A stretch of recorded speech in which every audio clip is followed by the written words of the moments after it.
ሃርያ ማለት እዩ ጉዳ ወፂኡ ጉዳሲ ወፂኡ ብሱ ኣበይ ኣለኹም ናይ ሃርያ ፀላእቲ ደቂ ማሕበር የለኹምኩም ኣበይ ኣለኹም ላይክ ምግባር ኣይትረስዖም ክብለኩም ይደሊ ሰላም ሰላም ከመይ ቀኒኹም ኣነ ሰላም እየ እግዚአብሔር ይመስገን ከምቲ ኣነ ሰላም ዘለኹዎ በብዘለኹም ኩርናት ዓለም ሰላም ወሰናይ ምሳኹም ይኹም እንዳበልኩ لما أنت ما بحتاج فيديو متعني حد يستخدمكم سبسكرايب ممكن ترسعوه نا لما أنت ما تعيدكم متعني وهم يسيركم ما نسيب دعم دسي لني ما نسيب تاي دسي لك إن حدا لكم كلكم دبا ناي هاريا بزح نجرح ميست هو تأسي أو كرواني ما نسيب ترديكم جايز السود ما تأيو أخذ يعني نقول نجت تبلاش وتخل أخذ أيام ما نسيب أخذ حجي كمرعو دبل حسابن يعني مني خمرعو تاي خمرعو أنا ما نمسوي تناقرتي باي ذا واي مالتيو استاف جدلها فقري مس جوراتيو إن كاب جورات وجي زدلي يحسوالو اللي أنا يحسب مالتيو جن جورات لك مرعاي اللي بالكان جاي أكون في حزوهم مالتيو بشيء بشيء جن نحوا نجيراتو نحوا نجيرات ماني حوا بروح نجيرات أي قوة أيمون ستولي تود من مخانسي ود عدنا مخانن بر أيمون ستولينا بمقطع لما نبي كده مسيلكم نا هاري خيدا نهاري خيدا زربادي نجرا تمارتي زربادي كنت نجرا خلك انت لا تمسيلكم حنت جوان ست سين تحت مريحة كده نختعنني وأمنت نختعنني وأمنت أو حدا ركلني وكل أي سبب كدربي ولا ناولت ماتي قد أبيرها نهاري قد أبيرها تمارتي تبو جرا قد أبيرها جايسنا هاري دماني بتعم سنبيدا زنبر أكت منها من كنقرأكم يخلي مالتي لما أنت جبرت الله نسرح لكم باي ذا واي جايز ليه وان حكيكم حاسون جربكم معلتنا وحنبل بقى مجلسكم مطلعكم نسمعكم أي تعرفني قد نسي اسمعي مالتينا لما أنتي حريا مطبوع جرات قد كتاب تحري دما زعلان زي دما نجياتها مني مثلا هذا ما نسخن فوتو ويو لا دما لا كلا يقطقطه مالتي جايز كلا يقطقطه مالتي تحدناتا እና ሰልማ በጣም ሰንቢዳ ወመን ዲዩ ዝብለክ መሲሉን ምናምን ትላላ ሃርያ አክፈት ደሆንቲ ንባራኽ ትለለኺ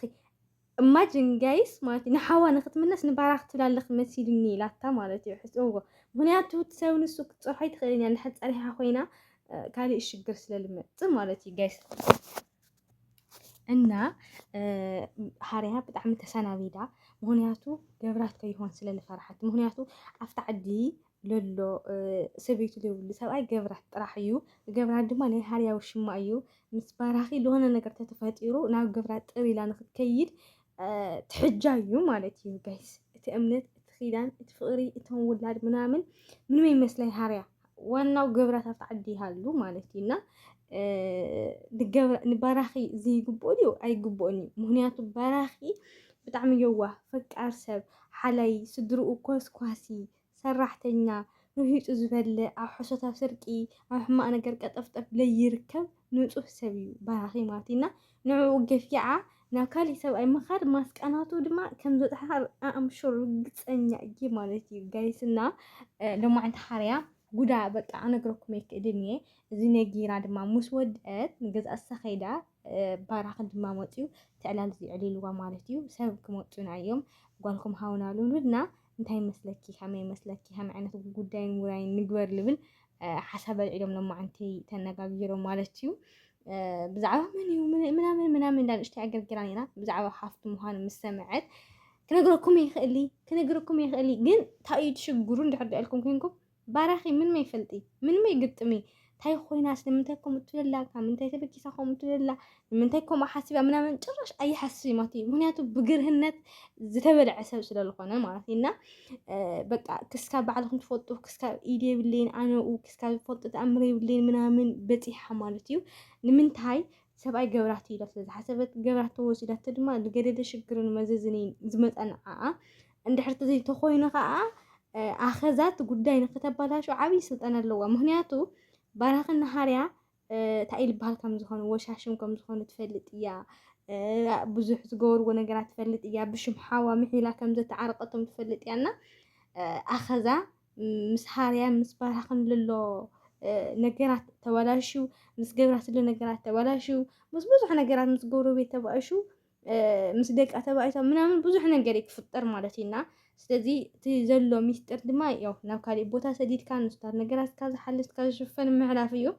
እስካብ ሽዑ ግን ማለት እዩ ሃርያ ጨሊላ ማለት እዩ ጨሊላ በቃ ጨሊላ ክነግረኩም ይክእል ምክንያቱ ተንኮላ ግብራ ኩሉ ነገር ስለዝቃልዓሎ ብጣዕሚ ተንኪላ ብጣዕሚ ከፊኣ ክስካብ ትውራይ ጉዳይ ኣይኮነ ክስካብ ልብል ኮይና ማለት እዩ ክስካብ ሕጂ ግን ዝተፈለጠ ሰብ የለን ሃርያ ግን ማኖ ኣኸዛ ግን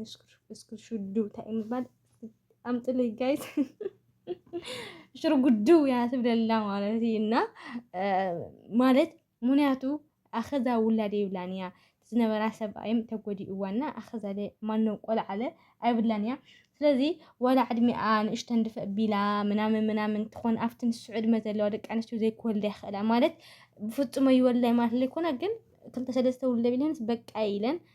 እንትን ንብላሉ ማለት እዩ ንሳ ግን ክስካብ ሎሚ ክስደለይ ወለደት ውላድ ስለዝደሊ እስታት ነገራት ንክትሓስብ ተገዲዳ ማለት እዩ ሃርያ ታይላ መሲልኩም እዚኣ ዓባይ ሰበይቲ እዚኣ ክንዲ ምቁራብ ምስጋድ ድያ ናብ ሰብኣይ ምናምን ኢላ ማለት እዩ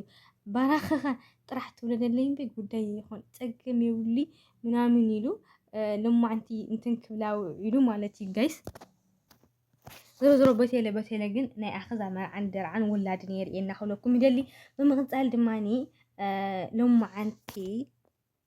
ዕቋር ምስ ሰበይቱ ዝሓሸ ኩነታት እኒኦ ሓውዩ ማለት እዩ ምስ ሰበይቱ ኮይኖም ድማ ሓደ ዕላልዕሊ ኢሎም ነይሮም ብቀዳማይ ታይላቶ መሲልካ ሰንሽ ንሰንሽ ሰበይቱ ማለት እዩ ቀታለ ዲኻ ዘይትእልሽ ኢላ ተናጊራቶ ማለት እዩ ሕዚ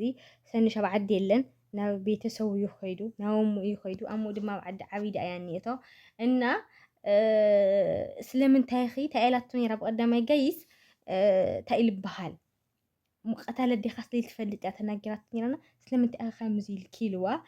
ሰብኣያ ማለት እዩ ጨርጊድ እሳ ድማኒ ይቅርታ ዕቋር ክብለኩም እየ ጋይስ ንሳ ድማ በቃ ኣፈይ ፀኒሕኒ ኣፈይ ስለፅንሕኒ ድማ ተናጊሮ ኢላ ከኣነ ቀታለ ኣቦይ ይእልሽ ኣለኹ ንምንታይ እንታይ ኢልባ ስለዝኾነ ኣቦይ ብኢድ ሰብ ስለልሞተ ንስኺ ግን እንድሕር ሓሚማ እንድሕር ሞይታ ኮይና ቀታለ ዲኻ ክትብለይ ትኽእልኒ እምበርከስ ብሰማይ እንድሕር ሞይታ ኮይናሲ ንእግዚኣብሔር እስኪ ጠይቆ ይበሃልን ይኹን ዳ እምበር ብኢድ ሰብ ከም ዝሞተት እሙ ከዓ ብኢድ ኣቦኣ ከም ዝሞተት ድማ ፅቡቅ ጌራ ትፈልጥ እቲ ምስጢር ንሱ እንድሕር ወፂኡ ድማ ናይ ህይወታ ናይ እንታይ ልባል ናይ ሓዋ ህይወት ብጣዕሚ ኣብ ዝኸፍአ ኣብ ዝፀገመ ኩነታት ይኸውን ማለት እዩ ጋይስና ስለዚ እስታት ብዝታት ብጣዕሚ ኣዋጣሪ ዝኾነ ነገር ተፈጢሩኒ ኣብ ክልቲኦም ምክንያቱ ኣይነገረቶን እያ ንምንታይ ከምኡ ኢላ በቃ ኣፈይ ስለዝፀንሐኒ ብዝብል ነገራት እያ ዓፅያቶና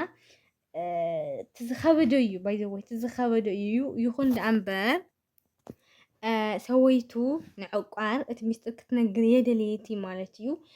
እንድሕር ነጊራ ኮይና ናይ ሓዋ ህይወት ስለዝጠፍእ ናይ ሓዋ ህይወት ንዘይምጥፋእ ድማ ሚስጥር ምዕቃብ ኣማራፂ መሲሉ